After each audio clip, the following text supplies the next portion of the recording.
Assalamualaikum warahmatullahi wabarakatuh. Perkenalkan, nama saya Muhammad B. Pamungkas dari Prodi S1 Manajemen Sipkom Siliwangi. Di sini saya akan mempresentasikan sistem perekonomian negara Cina. Poin pertama, sejarah perekonomian. Cina adalah salah satu negara yang cukup unik dalam hal sistem ekonominya. Negara ini mulai mengadopsi sistem ekonomi pasar pada tahun 1978, namun tetap mempertahankan kontrol pemerintah yang cukup kuat dalam sektor-sektor strategis. Hal ini membuat sistem ekonomi Cina dikenal sebagai sistem ekonomi campuran atau sistem ekonomi mixed, yang merupakan gabungan antara sistem ekonomi kapitalis dan sosialis. Sejak implementasi sistem ekonomi pasar, Cina telah mengalami pertumbuhan ekonomi yang cukup signifikan. Pertumbuhan ekonomi tahunan rata-rata selama periode 1978 sampai 2018 adalah sekitar 9,5%, yang merupakan salah satu yang tertinggi di dunia. Kebijakan pemerintah Cina yang pro bisnis dan fokus pada ekspor juga telah membantu negara ini menjadi salah satu negara eksportir terbesar di dunia. Poin kedua, sistem ekonomi. Sistem ekonomi campuran yang diterapkan oleh Cina memiliki beberapa kelebihan dan kekurangan. Kelebihan utamanya adalah kemampuan untuk mengontrol tingkat inflasi dan stabilitas ekonomi secara keseluruhan. Kontrol pemerintah yang kuat dapat digunakan untuk mengatur tingkat suku bunga, pengeluaran pemerintah, dan juga untuk mengambil kebijakan fiskal dan moneter yang diperlukan untuk menjaga stabilitas ekonomi.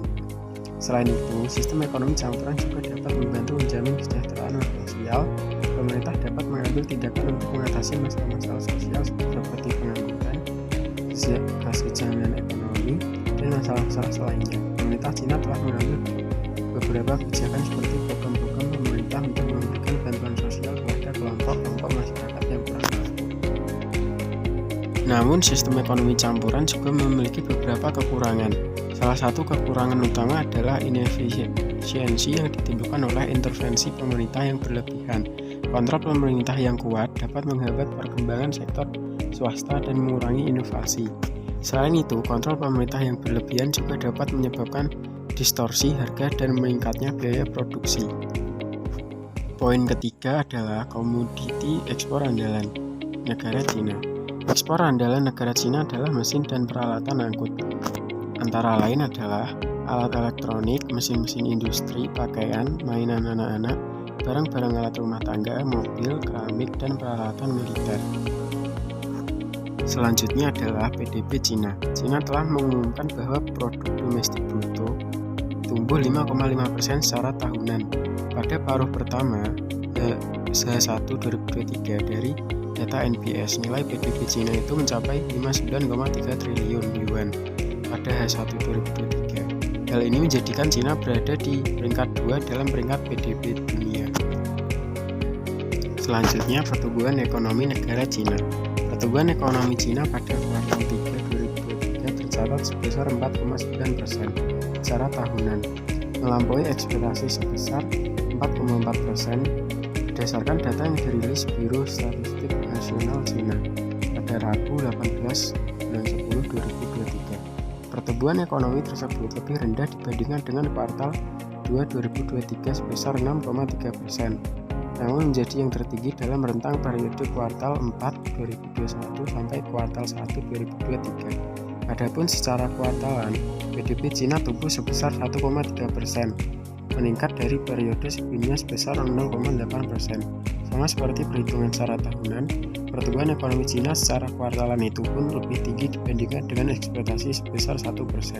Negara dengan perekonomian terbesar kedua di dunia tersebut telah dihantam krisis properti yang berkepanjangan, ketidakpastian lapangan kerja dan pendapatan rumah tangga, serta lemahnya kepercayaan di kalangan perusahaan swasta menimbulkan resiko terhadap kebangkitan perekonomian dalam jangka panjang.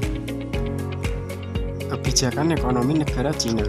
Kebijakan ekonomi Cina mencakup berbagai aspek terhadap pembangunan infrastruktur, reformasi pasar, dan dukungan terhadap sektor-sektor tertentu. Cina telah menerapkan rencana pembangunan jangka panjang seperti Made in China 2025 untuk meningkatkan inovasi dalam sektor manufaktur.